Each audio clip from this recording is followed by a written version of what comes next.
Yo, what's going on, everybody? It is your boy Fitz TV here, aka G-Lauren33. I am back here today with your official Dragon Ball Super Manga Chapter 77 review / reaction. We do this every single month on the channel. For those of you guys who are new, we go through page by page, panel by panel, and we discuss the chapter at length. You know, it's one of my favorite videos of the month to make because you guys know how much I love Dragon Ball, and I'm really excited that we finally have this full chapter. I'm not gonna lie, we did have most of the chapter, out well before the release because of spoilers and summaries, of course.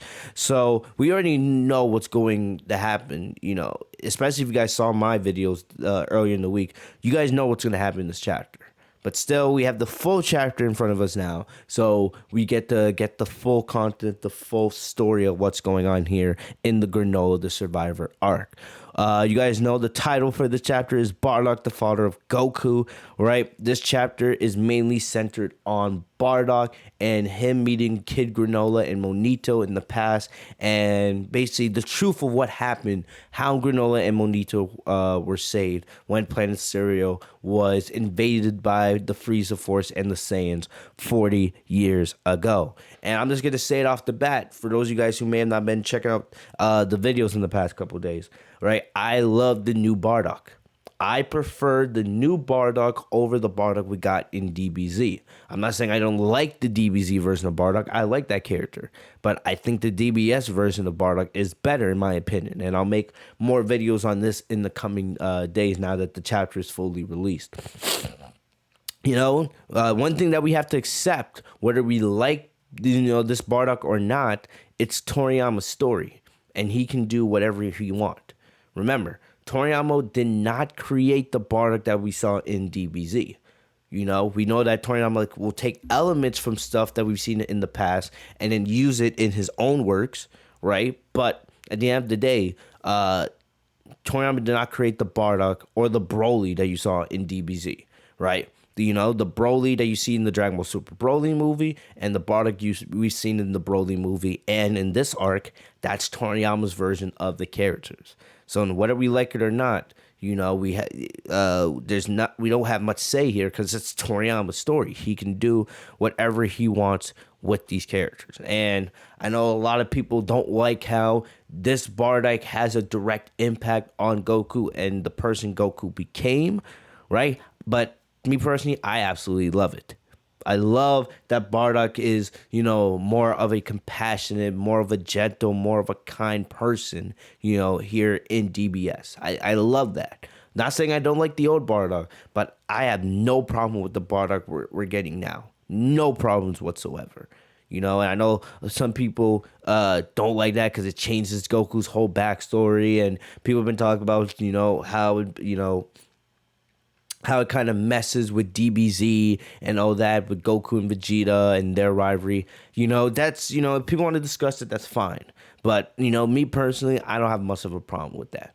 I've wanted Bardock to have more of a role in Dragon Ball for a long time now. And even if this is only for a couple chapters, even if, they don't explore this after this arc, because we see Goku learns about Bardock for the first time ever in this chapter. And they've created now a pathway for Goku to potentially go down and learn more about his parents, right? And if they want to do that, I'm all here for it. I would love to see Goku explore more about his parents and maybe even reunite with them one day. But if they don't choose to go down that route, I'm still going to enjoy that. At least we're getting to learn more about Bardock here. I really do like this version of the character. I like the impact it has on Goku, right? And that's just my opinion. Not everyone's going to like it, but me personally, I like it. Even if I didn't like it, there's not much I could do about it. It's not my story. It's Toriyama's. Toriyama could do whatever he wants with these characters. But either way, man, I'm excited to get into this. So without wasting any more time, let's get into the true story of what happened on Planet Cereal all those years ago with Bardock, Granolah, and Monito. Let's go. So our story begins 40 years ago, even though it's not really 40 years because we learn later on in the chapter that basically all these events took place about 2-3 years before Goku was sent off Planet Vegeta before its destruction. So it's more something like 42, 43 years, but we don't really have an exact date. But we know this takes place a little bit over 40 years ago in the past. But we get to see Planet Cereal, what it was like, and it was very, very peaceful, right? The Namekians and the Cerealians, they got along with one another, sharing different resources. And you can see, like, the Cerealians, they look somewhat human. They look, very similar to humans in a way, but we know they're not exactly humans. They're their own race. Imagine it would be. I think it would be pretty funny if they, in Xenoverse, say like Xenoverse 3, if we ever do get that, right? I think it would be funny if we were to get like a Sorelian race.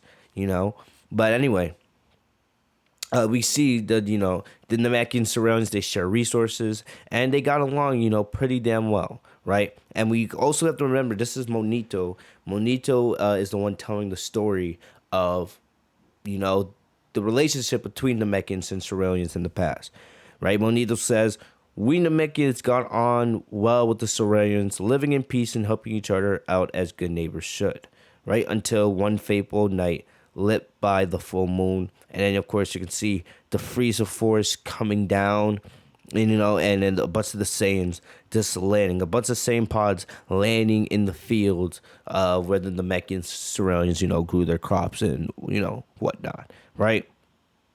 So you can see Monito is, of course, in shock, like, what in the world is going on? And we see a pod opens up, and all of a sudden, right out of nowhere, we see a bunch of Saiyans transform into great apes, causing havoc, right? And, the Namekians and Sorelians are in absolute shock. They don't know, really what to do. And you could see a bunch of Frieza Force soldiers coming down as well. What's funny is a lot of these Frieza Force characters we've seen in the Bardock special. There are a lot of different Easter eggs and little tidbits from this chapter that, pay homage to the Bardock special, So like I said, Toriyama, he loves taking little tidbits from DBZ, from Dragon Ball, and then using them in his story. So these are some nice little Easter eggs. I know somebody on Twitter tried to point out where like Zarbon, Dodoria, and some of the higher ranker Frieza Force soldiers were. That they were on Planet Cereal as well. I don't know if that was true, but the thing is, there are Easter eggs. And some of them, you might miss if you're looking too hard or if you're just reading too fast. Anyway, Monito goes on to say there weren't many of us Namekians and Sorelians on the planet to begin with, so their invasion went off without much of a hitch, right? So you can see Sorelians running in terror, and some sad stuff here. You see the great apes, with their mouth blast, just destroying the city, things, causing madness.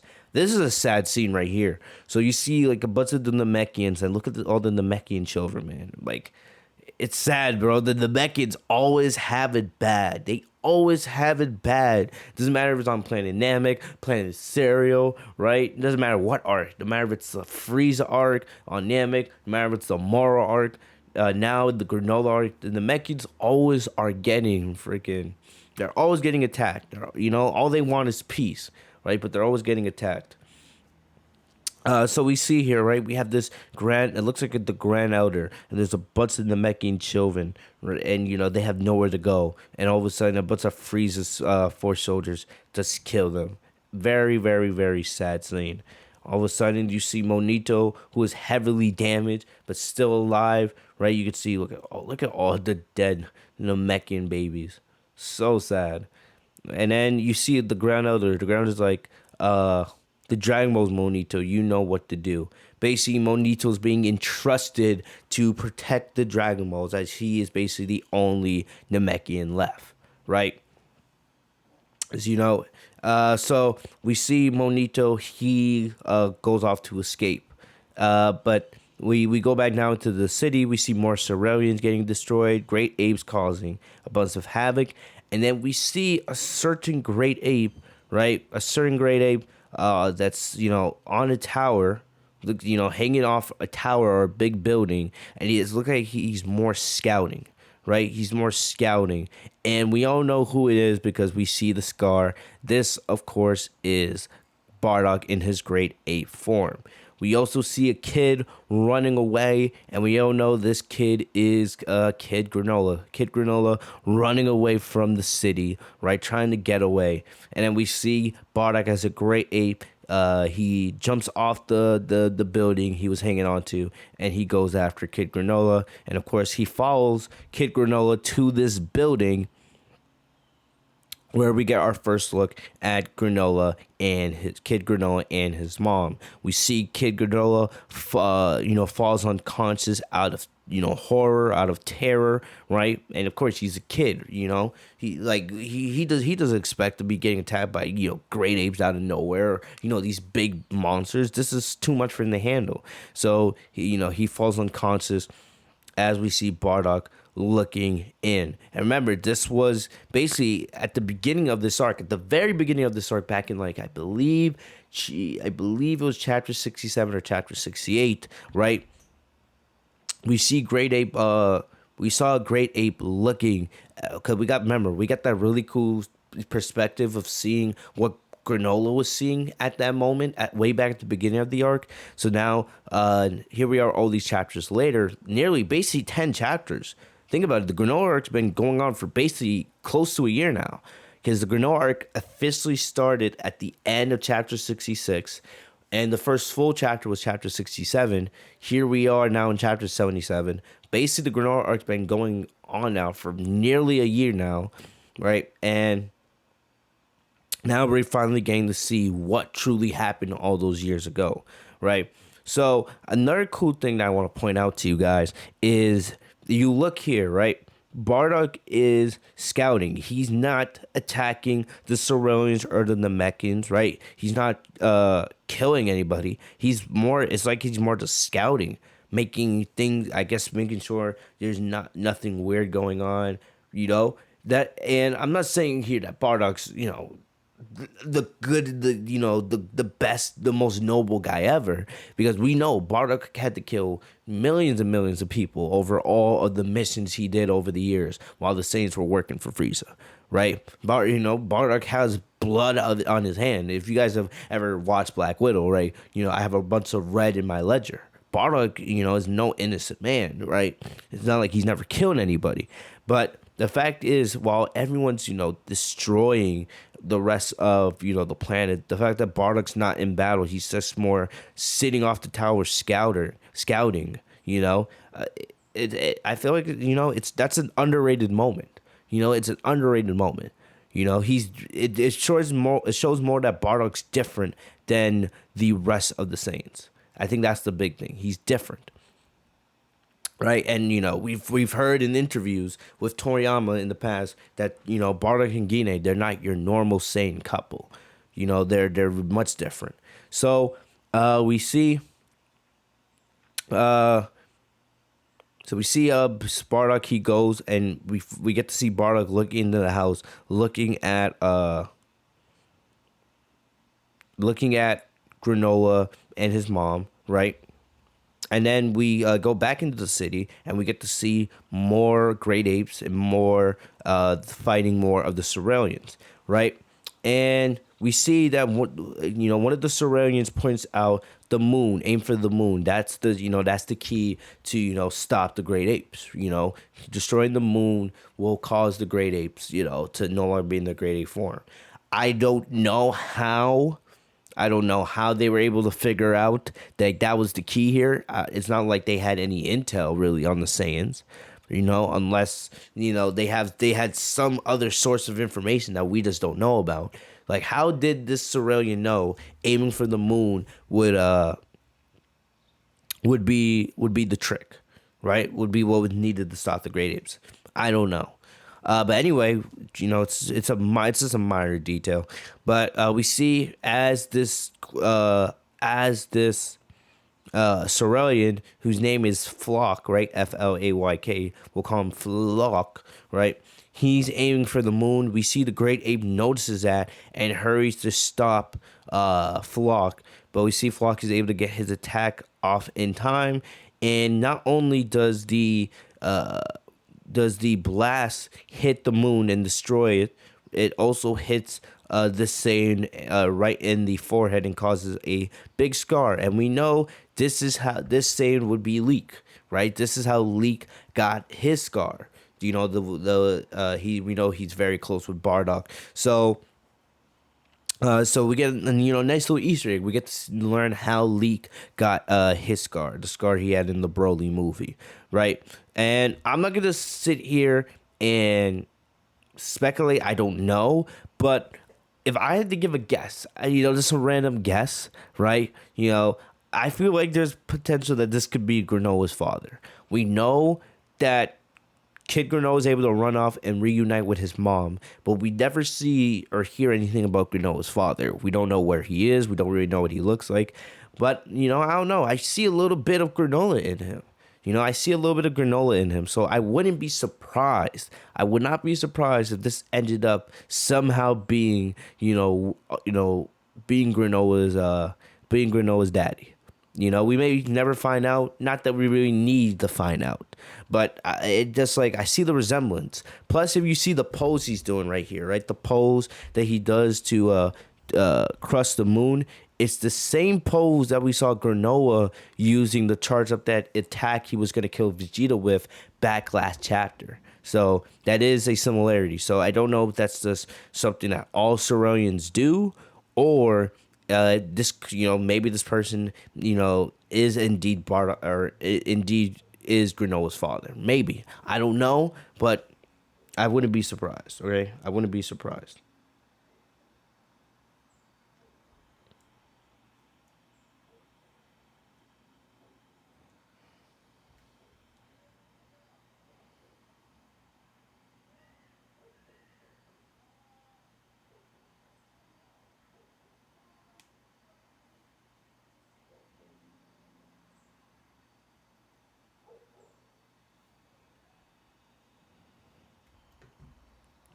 Anyway, so getting back into it, so we see the moon is destroyed and the Saiyans quickly go back to their normal forms. All right, just make sure the recording's all good. Anyway, so they go back to their normal forms, and we see Flock. Flock's now confident that they can stop the Saiyans now because they're no longer in their grade 8 forms. Like I said, once again, we have no idea. We have no idea. How the Ceruleans knew destroying the moon was the key to stop the Saiyan grade apes, but they knew. But we see, Taro, right? We've seen Taro. He's in the Broly movie. Taro shows up behind Flock, and he's like, "Yeah, wouldn't be too sure about that." And he says, "Sorry, pal, but we're plenty strong even without our grade 8 forms, or at least strong enough anyway." So he's saying that they're strong enough to take out the Ceruleans. They may not be super strong, like some of the other Frieza Force members, but they're strong enough to get the job done. And sadly, we see Flock fall to his death at the hands of Taro. So there it is. Flock is no more. Right? Some people are gonna be like, yeah, the death of Granola's father. And like I said, I wouldn't be surprised if this was Granola's dad. But either way, that's that. Anyway, I love this page right here. So basically, so Taro's like, "Come on, Leak, let's mop up the rest of them and get out of here," right? And he asks him if his head's gonna be okay. And then you see Leak looks, and now he has this giant scar on his forehead and even going into his hair. So like I said, that's how Leak got his scar. So like I said, a nice little Easter egg right there. Anyway, we go back, right? We go back to where Bardock was, and we see here, I love this page.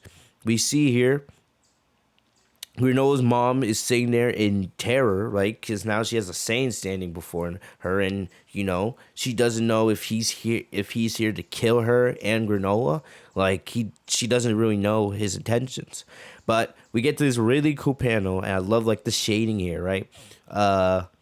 We get to see Bardock's legs. Then we get this shot of basically Bardock in the distance, and then we get a full page of Bardock. This is a full page. Remember, guys, this is one page. This is another page. So we get a full page dedicated just to Bardock. I love this panel. Love this panel. I've seen everybody, like recoloring their own versions of this on social media, but I love this panel. Look how he got his muscles. Look at him. Look at them biceps, bro. But I just love it. The only thing, I wish he had the headband. That's the only thing. If he had the headband from DBZ, it would be a wrap. You guys know, like, the headband that my avatar, wears in, like, the intro and stuff like that, he looks, he got that headband from Bardock. I tell people who whenever I do commissions with my creative character, with my avatar, I tell them, make sure he has that Bardock headband. Make sure that headband's on fleek. But I love this panel of Bardock here. I also love the look on his face. It's almost like a, I'm gonna scroll up. It's more like a confused look. It's not an evil look. It's more like, like, what do we have here? It's almost, it's like it's an emotional look. It's like Bardock's more confused. Like, like, what do I do here? Should I take them out? So I love this look on Bardock's face. So anyway, we learned that Granola's mom has some powers. She has some ki because she fires off a ki blast with her fingers, right? And we know how Ceruleans love those finger shots. But she fires off a finger beam at Bardock. Bardock dodges it pretty easily, but he does get hit in the shoulder, and part of his armor breaks, right? So, and we see at that moment Bardock's just sitting there thinking, about a flashback he just had recently, right? So we go back basically, and we know that this took place basically right before Bardock left for his next mission, which was probably this one on Planet Cereal. But we see it's Gine. Gine has has a similar pose to what Granola's mom did. That's what sparked the flashback. Bardock seeing Granola's mom in that pose made him think of Gine.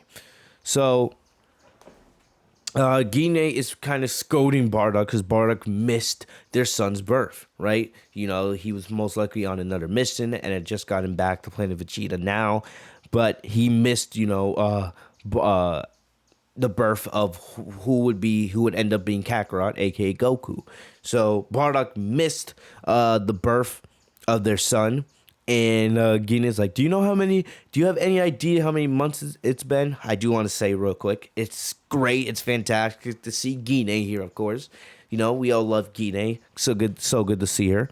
So Gina's like, do you know how many months it's been, right, since you've been gone? And Bardock's like, oh, that explains why your tummy's flat. So Bardock's like, oh, so you can see Bardock kind of has a little bit of that Goku. We know how Goku is kind of dumb at things. It's like, look, you're seeing that he got a little bit of that from Bardock. Bardock's like, oh, that explains why your tummy's flat again. You had the kid. You had our son. He's born, right? So which is kind of funny. And, Gine's like, I swear, do Saiyamen have anything resembling emotions, right? So, Gine, she reminds me so much of Chi-Chi and Bulma, so much. But Gine goes on to explain that the little guys in the incubator right there think you can help me pick a name. So, we learned that basically Gine gave birth to Kakarot, basically while Bardock was off-world, right? And during this whole time, Gine was waiting for Bardock to come back so that they could pick a name, which is, I guess, makes sense, right? No problem there. But we also get a really cool little, cool panel. Then, like I said, this is a blink and you missed it Easter egg. We see Raditz here. We see two other Saiyan children playing with Raditz. Raditz is playing with Beetles.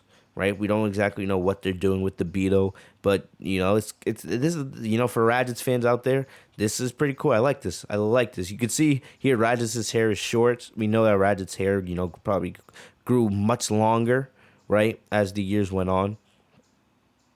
But like I said, it is cool that we get that small little panel of getting to see a little bit of a very very young Raditz, very very young Raditz. I would love to see Raditz make a return as well. I know it probably would never happen, but I would love to see Raditz return to Dragon Ball. Anyway, so we get to see Bardock and Bardock getting his first look at his son, his second son, right? The first time Bardock ever gets a look at who would become Goku. And Bardock, he has more of a neutral reaction, right? He doesn't really know what to think, right? And Gine notices like, what's wrong? Have you never seen a baby before? And Bardock, he's just like, So Bardock's more just like, I don't know what to call him. But we get to see cute baby Goku in the incubator tube, and Bardock just simply says Kakarot. We'll call him Kakarot. So Bardock, quickly was able to think of a name, right? And Gine doesn't disagree at all. And I love this, right? We see Gine get all happy. Gine's like, sure, that's a fine name. And Gine's like, grow up big and strong, my little Kakarot. And of course, we all know Goku would do just that. He would become the, arguably the greatest Saiyan ever, the strongest Saiyan ever, growing up to, master power way beyond what a normal Saiyan could ever do. Mastering Saiyan form, Super Saiyan 1, 2, and 3, entering the realm of gods with his power, and now even going beyond into the Ultra Instinct realm.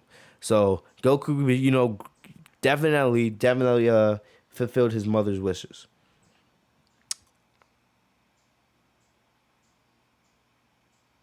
So anyway, so that's it for the flashback of with baby Kakarot.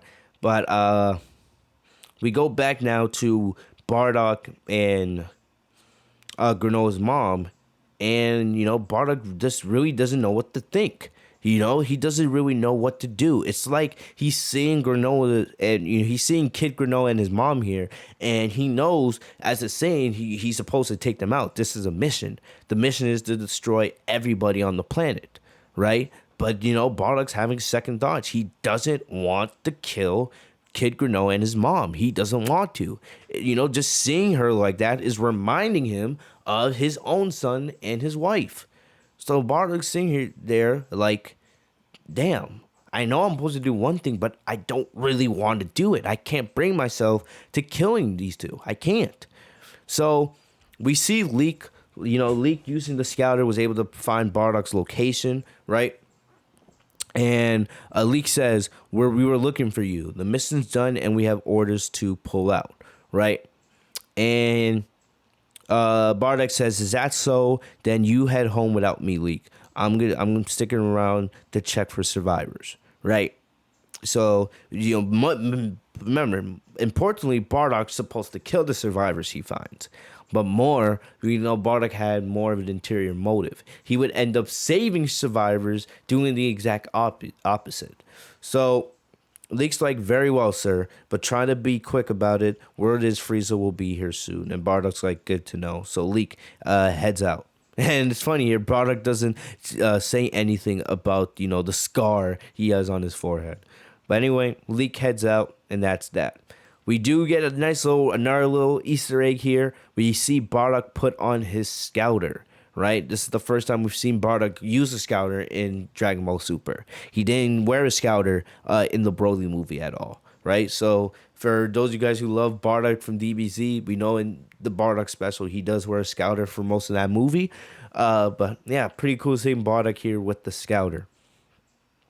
So Bardock uses the scouter to see if he can find any more survivors, right? Bardock's like, these two are the last of them. But then, of course, he's able to find one more. He's able to find one more reading. And we know, of course, that would be Monito, right? So I like Bardock's analysis here. Bardock's like, deep in the mountains, a power level of 5. Bardock at first, suspects it's an animal, but he says no, the movements are too deliberate. This is something intelligent. I like that little commentary there from Bardock. So we go into the mountains to Monito's house, right? And I'm presuming I'm assuming that this is the same house that we see Monito and Granolah live in the present day. I believe it's the same house, right? So 40 years later, Monito hasn't changed his house. He's just remained on the planet all these years, living a life by himself. Anyway, so we see Monito. He has the 2 Dragon Balls in his hands, and it looks like he's storing them. And then Monito can hear that someone's coming, and so he grabs his cane to try to defend himself. Right? We see Bardock come in, and Monito goes to attack him, but Bardock is able to dodge it pretty easily. Right? He grabs the cane with one arm. And Bardock's like, oh, a Namekian, so you were the other reading. And I like this visual here. I love this visual of Bardock just holding, Kid Granolah in his hand. So Bardock was able to somehow win Granolah's mom's trust to the point where Bardock's carrying Kid Granolah in his other arm. Remember, just a couple pages ago, right? Just a couple pages ago, Mushi is attacking Granolah, thinking that, right, Bardock's there to kill them. But instead, here we are a couple pages later, Bardock has Mushi's trust to the point where Bardock is carrying Kid Granolah in his arms. So, I guess that Bardock's flirty nature, I don't know what to call it, Bardock's kind nature, he was able to win Mushi's trust pretty quickly. So, Bardock mentions how, Monito's power level jumped from 5 to 213, and Bardock suspects that he can control his battle power, which is why he was able to hide it so easily. So anyway, we see Mushi come in, and Bardock hands Granolah back to his mom, and Monito's happy to see that there were some Saurelians that survive. So we learned that Granolah's mom's name is Muzi. I don't really know if I'm pronouncing that. It had a different pronunciation when we had the summary and the spoilers come out, but here in the official English translation, it's being called Muzi. I don't really know what that's supposed to mean, but hey, it is what it is. But Muzi explains her, she's trying to find shelter for right now, and Monito, says yes, of course you can, have shelter here, right? I'm not, of course. So Bardock says Frieza's coming soon. Make sure keep hidden and off of his radar. And Monito's then like, aren't you a Saiyan? Like, why are you, what are you doing here? Why are you helping us? Right? And Bardock's like, I just felt like it, that's all. And we'll learn here more why Bardock is the way he is. And I'll get into that here when we get to that point in the chapter. But Bardock's for right now. Bardock's like, I just felt like it. That's all. Bardock's like, I better be off. Keep surviving as long as you can. But Monito's like, wait a minute. Could you at least tell us your name since you just kind of saved our lives? At least give me your name. And Bardock just says Bardock. And I like that. I like that how he's just staring off in the distance and he just says Bardock. Right. That's a pretty cool panel right there. Pretty cool panel. So. Anyway, we go back to the present day, and you guys got to remember the whole time this is going on, Monito is explaining the story to Goku, Vegeta, and Granolah, right? So Granolah's like, that means I'm only alive thanks to that Saiyan's mercy, and Monito's like, yep, sorry for keeping that from you, right? And Goku and Vegeta, they're just sitting there really like, wow, they're like, dang, that's crazy that the Saiyan saved them, and remember, up to this point, Goku has no idea who Bardock is. He has no idea that Bardock is his dad, but that's about to change. So we see Monito then looks in Goku's direction, and Monito's like, you're the spitting image of that Bardock fella. You look exactly like him, right? Are you guys like, friends? Like, are you guys both Saiyans? Like, what's the deal there? You look just like him. And Goku's like, huh, me? So this is when it gets big. Monito's like, yeah, you. Are you, any of your kind go by the name Bardock? And Goku's like, I don't know. I was just raised by Grandpa Gohan on Earth, so I don't know much about the Saiyans, which of course is true because we know Goku fell on his head and he doesn't have any memory of his parents. We did see in Dragon Ball Super Broly, of course, he did have a couple interactions with his parents, right? But he doesn't remember any of that because he lost his memory. So Vegeta interrupts the conversation, right? Vegeta's like Kakarot. And here comes the big revelation. Vegeta is the one to reveal to Goku that Bardock was none other than your father. We saw in the spoilers. The spoilers said that Vegeta worded it a little bit differently, right? In the spoilers, Vegeta is said Bardock was your father's name. But no, Vegeta comes out and says, no, Bardock was your father. No ands, ifs, or buts about it. And we see Goku gets a shocked look. Granolah and Monito are shocked as well. Goku's like, huh, my father, really? Because remember, this is the first Goku's ever heard of his parents. Because Goku's whole life, his biggest father figure was Grandpa Gohan. Right? That was the person that raised him. That's the person that taught him everything growing up. And then he grew up and then had his own family. Chi-Chi, his wife. He had Gohan and Goten. And then, now Pan's is his granddaughter and all that. So, all these years, Goku's never really thought about, his parents because there was no need to, right? Goku believes his life started on Earth. Like, remember, no one even really told, other than Raditz at the beginning of DBZ, no one really told Goku about his background. Nobody did. But now Goku's learning for the first time his father's name, which is huge. This is something I've wanted for years in this show, and I'm so excited we're finally getting it.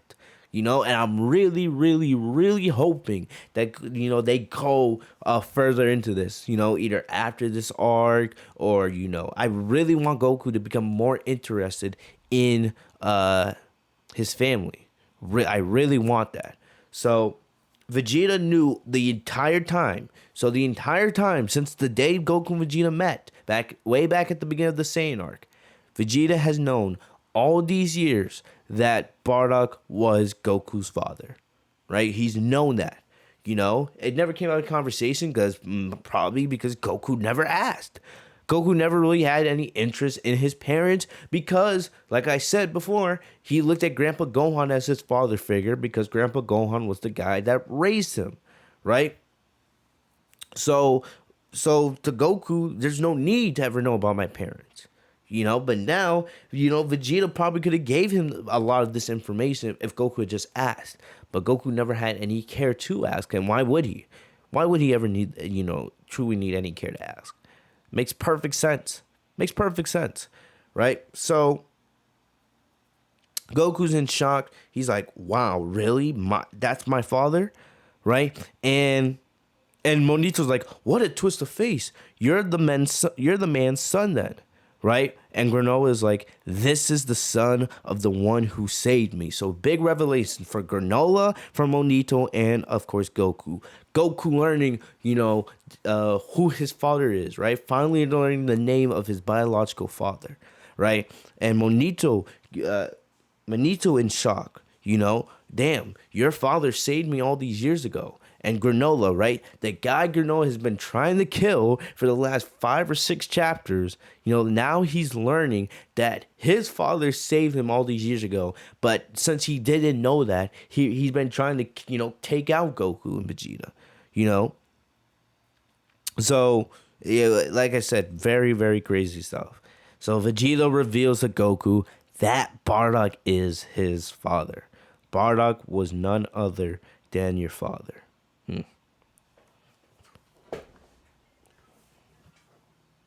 So then we see, I like this line here, Goku says, Goku says, I wish I knew a darn thing about my dad.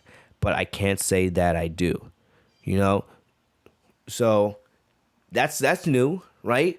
We've always assumed that Goku never cared about his parents, and like I've said already, he didn't need to care about his parents because he had Grandpa Gohan. But Goku at least here has a little bit of a desire. He has a little bit of a desire to at least know a little bit of his dad, right? And I really hope that, and the reason why I'm harping on this so long is I really hope that they don't just ignore this. I hope that they go down this route and have Goku explore this more. I want those emotional moments in DBS. This is huge. This is a big moment here. Goku learning about his dad. Something I wanted as a Dragon Ball fan almost the entire time I've watched Dragon Ball. Now here we are. We're finally getting something like that. I don't want them to just ignore this. I really hope that in the future of DBS they have Goku explore this a little bit more. All right. But another line. This is probably the most controversial line from the chapter. Right. We see Vegeta. Vegeta says, in any case, your soft-hearted nature clearly runs in the family. And when we got the spoilers, they were translated a little bit differently. I like the way this is worded, right? Because, him saying your soft-hearted nature clearly runs in the family, because Bardock was soft. I'm not saying, we know Bardock, of course, was a warrior. He was prideful, right? And probably he was very violent in battle, but if we're being honest here, Bardock was soft. He had a soft spot. But he was compassionate. He also could be kind. He was far from perfect. Nowhere near as pure-hearted as Goku was. But the thing about it is, Bardock, had a little bit of a soft side to him. And clearly, Goku has a soft side to him. And this is where a lot of people, got mad because they're saying, Goku got his soft-hearted. Goku got a lot of his soft-hearted nature from Bardock, right? Because everyone believes Goku became more of the good guy that he was when he fell on his head, right? And then Grandpa Gohan raised him to be this happy guy, the kind guy that Goku's always been. But now we're learning that might not have been the case. Maybe Goku always had that in his DNA. Because of who his father was. And I like that. I have no problem with that. I absolutely love the concept and the idea of Bardock, passing down a little bit of his personality and that being, shown in Goku. We saw the panel earlier. If you guys look at the panel earlier where Bardock's talking about how Gine's tummy was flat, right? That's something you could tell me. Goku would almost definitely say that. Remember in DBS when Bulma was pregnant with Bula, right? Vegeta and Bulma's second child, right? Goku didn't even really notice that Bulma had gotten fat. He didn't even know that he didn't even know that Bulma was really pregnant. He was not paying attention. He thought that Bulma had just put on some weight, right? So you can definitely say, hey, a little bit of Goku's stupidity, he got a little bit of that from his dad. So I like it, man. I love it. Man. I love it. I don't have any issue, no issue whatsoever with Goku getting a bunch of his personality from his dad, right? And I know your personality traits, you can get that. It has a lot to do with genetics and DNA, because our parents are the ones that make us. Their DNA, a lot of their blood, their DNA goes into us. So, I don't have any issue with that whatsoever. I love that. I love how Goku shares that connection with Bardock. Goku, even indirectly, Goku having Bardock as a father was a blessing in disguise. Because without that soft side that Bardock has, without that happy, kind nature that Gine has, right, Goku would have died. Goku would have perished along with the rest of Planet Vegeta. If Goku had any other Saiyans as his parents, he dies on Planet Vegeta. It was because he had Bardock and Gine who cared about him and that were good people Goku was saved. And even though his parents passed in the destruction of Planet Vegeta, Goku was saved and was able to go on and live a life. So I love that. I love that. I don't have a problem with this line whatsoever. I know a lot of people do, but I don't. I don't have any real problem with Vegeta saying that. Vegeta saying, in any case, your soft-hearted nature clearly runs in the family. I have no problem with that whatsoever. If you do, that's fine. That's your opinion. But to me personally, I don't. I love it. I love it. Bardock personality going to Goku, man. Love it. Anyway, but now Granolah has a question. Granola's like, what about mother, right? How come my mother didn't survive? So we see Bardock Granolah gets very passionate, like, why didn't my mother survive? Like, me and you are here, but, my mom was there too. What happened to her? Tell me the truth, And we know probably a lot of Granola's anger probably comes from the fact that his mom didn't survive. But think about that, guys. Think about that. If Granolah had his mom with him, would Granolah be this set on revenge? Of course, Granolah lost his race. He lost his people. He lost everything. But losing his mom was probably the icing on the cake in a bad way. That was probably what sent Granolah over the edge. Granolah finding out that his mom was killed. Because remember, Granolah, the Saiyan was there, right? Granolah and Monito survived, but his mom didn't. So now, Granola's anger probably has a lot to do with the fact that his mom was killed. And probably believing that at first it was Bardock that killed him, right? So we go into it a little bit more, right? So we see Bardock walking. Bardock getting ready to walk away. And Monito's like, let me see that arm of yours. And Bardock's like, why do you want to see my arm? So we see that Monito uses his Namekian healing powers to patch up Bardock's arm. So he heals Bardock's arm, and it's just like the way it was before, And Bardock's like, that's something I never knew. That's something else I never knew. That's something else. Never knew Namekians could do that. And Monito says, the really gifted ones can even restore your energy in the blink of an eye.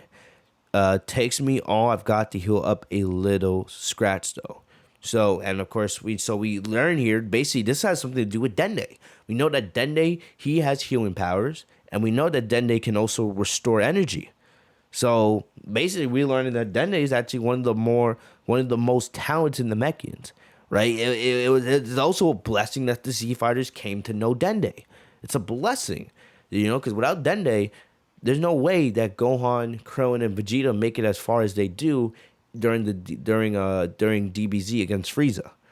So Dende, the Z Fighters encountering Dende is a blessing because we're learning basically that Dende is one of the most talented Namekians for the fact that he can restore energy and that he can heal. So that's another tad bit. So Bardock looks at his scouter and he noticed that there's people close by, and we learn that it is the Heater clan. It is a younger version of the Heater clan. So we see, and what cool here, you see. At first I was like, don't they look a little bit different?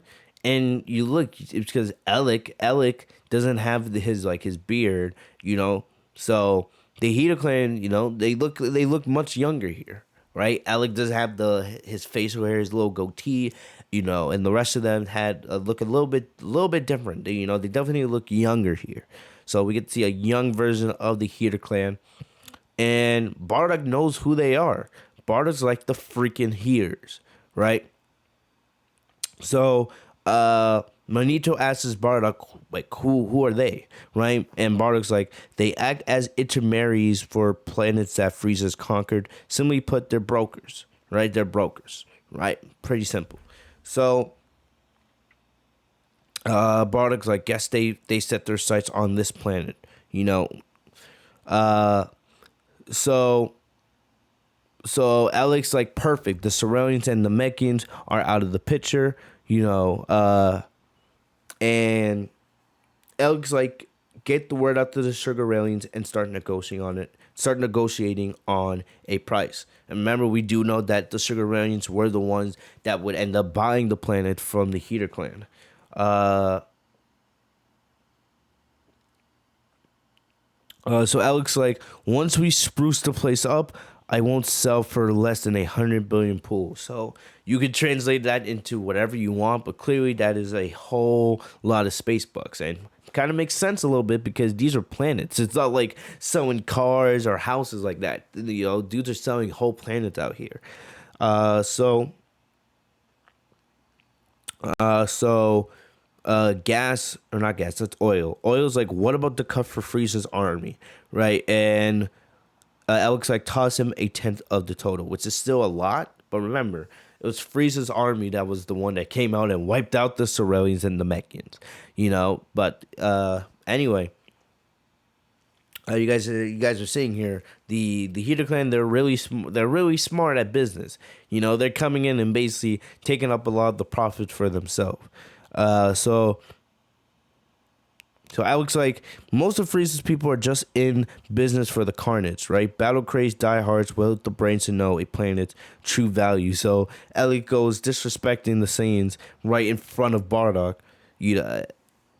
Bardock's like, really? Which is true, because remember, the Saiyans are slaves to Frieza's army.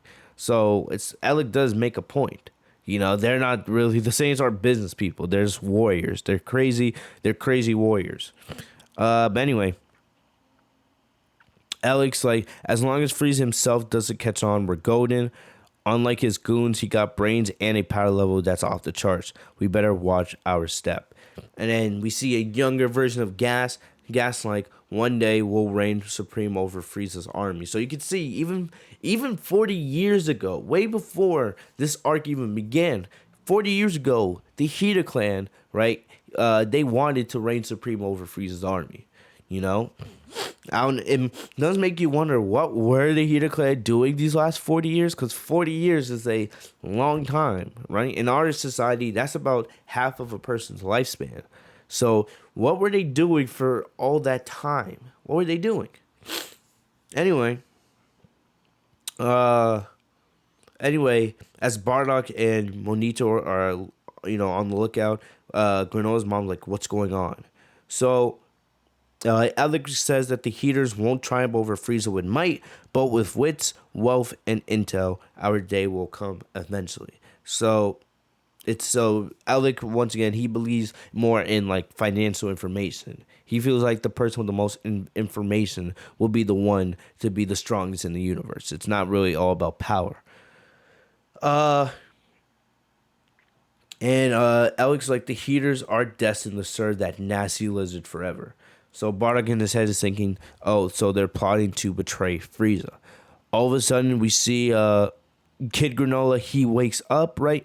And when he comes out of the house, he's looking for his mom. He's like, where's my mom? Where's mommy? And then he notices Bardock's tail, and he yells, a Saiyan. And of course, well, who would blame Kid Granolah? Who would, I would do that if I was a kid. I feel like any one of us would do that. You know, he just woke up, and then the first thing he sees is a Saiyan, the tail of the people that tried to destroy him. So I wouldn't, if I was Kid Granolah, I would do the same thing. You know, I wake up and I'm looking for my mom, and the first thing I see is a Saiyan's tail. The people that have come on my planet to wipe me out and take out my home. I don't blame Kid Granolah for acting that way at all. But anyway, it alerts the Heater Clan. They hear Kid Granolah, and then Monito uses his powers to send Granolah back to sleep, right? Because they don't want to risk and, cause any more trouble. But we see Bardock, and I like the look of Bardock's face. That's like a face that Bardock would make in DBZ. I like that look. So Bardock's like, that stupid little, why did he have to go shout like that? And then, Alex like, is someone over there? What's going on? And they know they have to move quick. So Bardock, being the quick intellectual thinker, he's like, give me your cloak, or give me your robe. He comes up with a plan very, very quick. So we see the Heater Clan, they walk over, and all you see is now Bardock wearing a cloak, A lot of people were saying this is an Easter egg kind of the Turles. Because if you guys have been looking at Dragon Ball Heroes, Turles wears a robe. And of course, Turles has a very similar hairstyle to Bardock and Goku. But anyway, we see Bardock with the cloak on, right? And basically, Bardock's coming up with a plan. Basically, he wants to fool the Heater Clan. Make them think that he's there to kill them. So Alex quickly able to figure out that it's a Namekian and a pair of Cerealians, right? And Bardock has the cloak to conceal his identity. And Bardock says, I was just about to slaughter these survivors I spotted. And so basically Alex assumes this has to be one of Frieza's men. So Alex like, get on with it, right? We're planning to sell this planet, so there can't be any survivors. So get on with it, let's do it. Kill them, get rid of them. And then we see Bardock doesn't kill them. Bardock's actually hesitating. And then Alex like, well, are you having second thoughts? What's going on? Kill him. That's what you're here to do, right? That's your mission. Wipe out everybody from this planet. But then Bardock's like, actually, the Namekian just used some strange power. Maybe it's worth checking it out before killing him, right? But all of a sudden, the second he turns back, we see Alec has a finger shot, and he aims it right at Granolah's mom, point blank in the chest, right there. So the death of Granolah's mother. See, Alec doesn't waste any time. So we see Muzi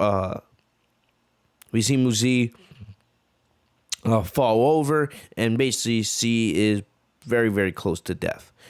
So Alec's like, there you go. I just made the job easier for you. Now kill the kid and take the Namekian and make it quick. Stop wasting time.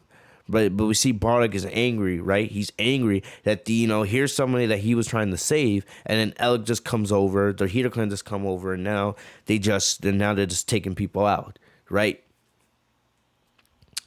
So we see Bardock sends fires an attack at the Heater Clan, right? And the Heater Clan don't really get a good visual at Bardock because everything happens so quick. But we see when Bardock fires off this attack, Gas makes a shield to cover him. But by the time all the debris and dust clears out, we see that Bardock and the others have escaped, right? So Alec's like, what's going on? Is he working on Frieza or not? Like, what the hell is happening here? And now Maki is concerned that if Bardock's able to get away, they might tell Frieza, right, what their plan is, which is not good for them. So they decide they have to kill all three of them. Granolah's mom's already pretty much dead, but now they have to kill Kid Granolah, they have to kill Monito, and they have to take out Bardock because they have no idea if they can trust Bardock now. So we see that they so now they're figuring out, right, we gotta go find these three as soon as possible. So we see Bardock and the rest are able to get away to get to another section of the forest where they're hiding out, right? But Monito says he doesn't have enough power. He doesn't have enough power to heal Muzi, so she's gonna die. Monito's like, so sorry, it's no use. My power ain't enough to save her. And then Bardock's thinking like, damn it, what's gone into me? This is the part I told you guys to pay attention to earlier, right? I told you guys. Bardock has this instinct of being kind and compassionate. Bardock's thinking like, why am I putting my life on the line to save this Namekian and these two Cerealians, right? Like what am I doing right now? So we're learning that Bardock's instincts are to be this kind and compassionate guy, kind of like how Goku is, right? All the time when Goku's, talking to his enemy, when Goku's talking to Moro about training. And remember a couple chapters ago when Goku had Granolah defeated, Goku's like, we don't really have to fight. Like, we're not bad guys.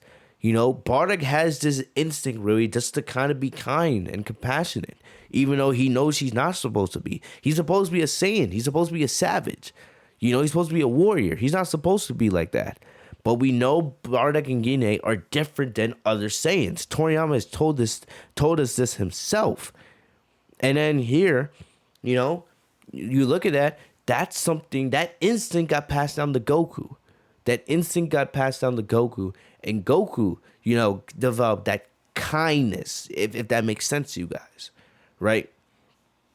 So, so Monito's like, all right, what's the plan? What do we do now? Right? What do we do? So Bardock looks over at Kid Granolah and Bardock looks over at Kid Granolah and Bardock's like, the heaters are bound to come looking for us. And if we see Elec. Elec's like, they have to die. And Gas is like, let me go. I'll take care of all three. And Elec trusts Gas to go get the job done. And the other three are just like, yeah, we'll get everything ready. They'll get everything ready with Frieza, right? To have the meeting about planting the cereal and selling of the planet. So Elec's just like, make sure that those three are those three are dead in history before Frieza gets on the planet. So Gas is like, of course, and he flies off to go find Bardock and the others.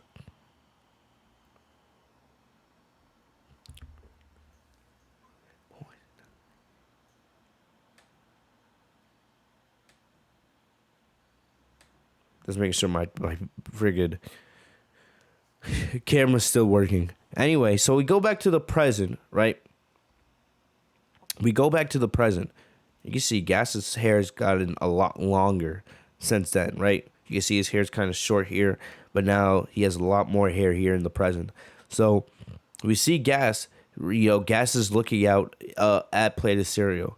And Alex comes up to him and he's like, oh, a trip down memory lane of that day 40 years ago. So it's ironic. And, it's plot, of course, right? At the same time, Monito's explaining to Goku, Vegeta, and Granolah, what happened 40 years ago. Gas and Elec end up having a conversation about what happened 40 years ago as well. It's just convenient to the plot, of course, right?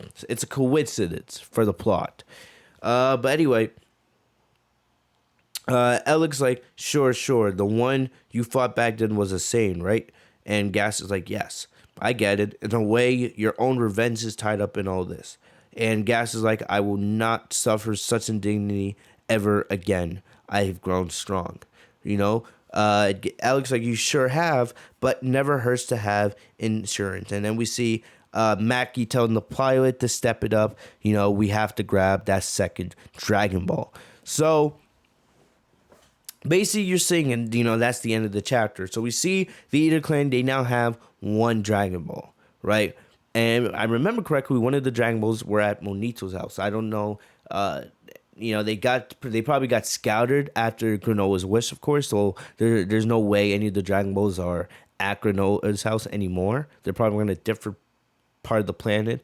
Plus, with the Sugarellians running in the cover, right? Because we know the Sugarellians ran in the hiding once the battle between Goku, Vegeta, and Granolah began.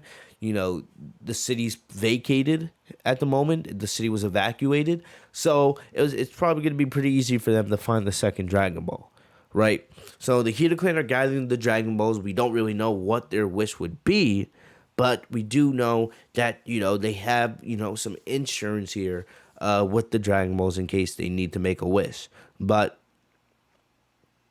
you guys are seeing the places are being set, right? Granolah is now finding out that it was the Heater Clan that killed his mom. Like, the Heater Clan may not have been as responsible for the death of Planet Cereal. That was more Frieza and his orders. But he's learning now that the Heater Clan, they were the ones that took out his mom, not the Saiyans. Bardock, the son of the man who he's been fighting this whole time, right, actually saved his life. So now Granolah's finding out that his revenge is being misplaced. It's not really supposed to be the Saiyans, or at least it's not supposed to be placed at Goku and Vegeta. It's not their fault. But now Granolah's learning that, his anger should be more placed at the Heater Clan. They're the ones. They are the other domino here, right? So you guys are saying they're setting the stage here, for this battle with most likely what's gonna be, it's gonna be Goku, Vegeta, Granolah, and the Heater Clan. What's gonna be interesting is, right, we still need more here. We still need more. How did Bardock escape the Heaters? Right, because Alex says it here. Sure. The one you fought back then was a Saiyan, right? So the big question we have to ask ourselves is, Bardock faced Gas. Did Bardock beat Gas back then? Because somehow he was able to escape, and Monito and Granolah were able to survive. How did that happen? So I think next chapter we're gonna get more flashback, a little bit more of a flashback, which is very exciting because that potentially means we're gonna get Bardock versus Gas. So getting to see Bardock fight in the Dragon Ball Super manga, that's exciting. That's exciting right there, because we haven't seen this version of Bardock fight at all, and last time we haven't seen Bardock really fight since the DBZ special. So getting to see Bardock in action against Gas, that would be really, really fun. Really, really fun, and I hope that's what we get next chapter. I think that is what we're getting.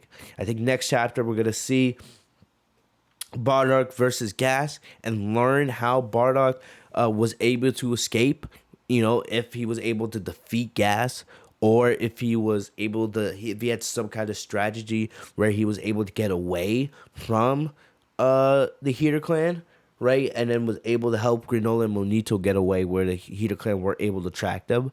'Cause I'm guessing the Heater Clan don't really have scouters, but I think we're gonna learn how Bardock, Monito, and Granolah were able to escape the Heater Clan, right? I think we're gonna get that next chapter. I think we're gonna get Bardock versus Gas, which should be fun next chapter.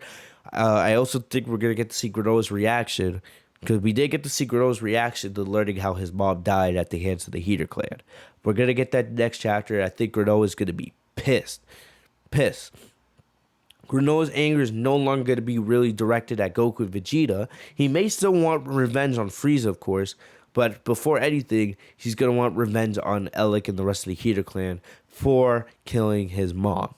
So I could definitely see potentially something like Goku faces off against Gas, right? Because Bardock faced Gas all those years ago. So all these years later, Gas goes up against the man he lost to on Planet Cereal 40 years ago in the past, right, on the same planet.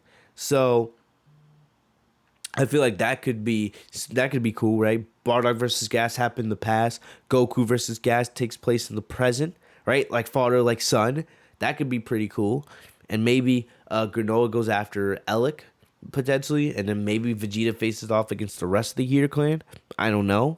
But still, you're starting to see how this all ties together, and I really like it. I really, really like it. Very excited for this next chapter, man. So definitely seeing Bardock versus Gas next chapter, seeing how Bardock, Granolah, and Monito escaped the Heaters, and seeing Granolah's reaction to learning how the Heater Clan killed his mom.